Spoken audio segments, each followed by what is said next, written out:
Imagine how different our world would be if, when children began to learn how to read and write, that we first taught them to read and write about words that were important to connect them with other human beings: love, care, kindness, family, friendship. Then we could add words that were culturally important to them, and so on. These would be the words that we would talk about and write about in kindergarten. We would teach the kids that they have the right to own these words and the right to talk about, think about, read about, and write about these words. Have you ever stopped to wonder why we teach kids that A is for apple? And why we don't teach them that A is for arm? And that we can use our arms to hurt or to help? That the choice is up to each person.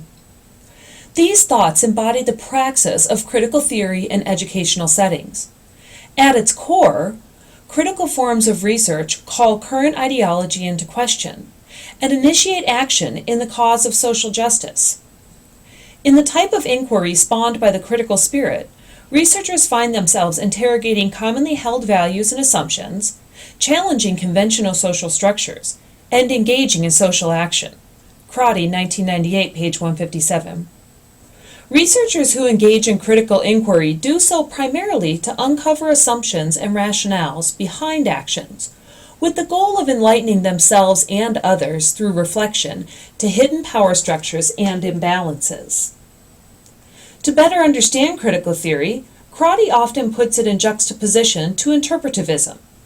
In this vein, Crotty writes, "This is why criticalists cannot share the unalloyed confidence interpretivists tend to place in accounts of experience turned up by their research.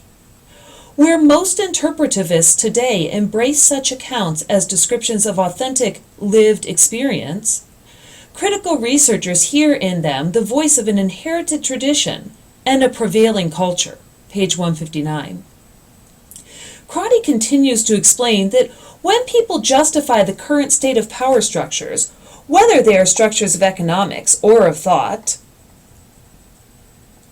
by stating that all people have equal access to power, and therefore the ones who do not have it have chosen to not reach for it, they are merely serving to reinforce the oppression of others who were not taught that they have enough value and worth to have power over themselves. In interpretation of one of the fathers of critical inquiry, Karl Marx, Crotty writes, "Those who hold economic hegemony are able to shape the perceptions and viewpoints of those who do not." Page 120. Therefore, the oppression that can be uncovered through critical theory ultimately deals with questioning the existence of all of the pieces of humanity. To be sure, critical theory is a very philosophical approach to reasoning, and hence to analyzing and researching. One of the key words to understanding critical theory, however, is power. Critical theorists and researchers from as far back as Karl Marx, and through to Paulo Freire, firmly believe in the power of ideas, and maintain that control of who can access and talk about ideas has remained in the hands of the elites to the detriment of everyday people. The best way then to overcome this power is to help people to see the existence of the imbalance and to work towards correcting it.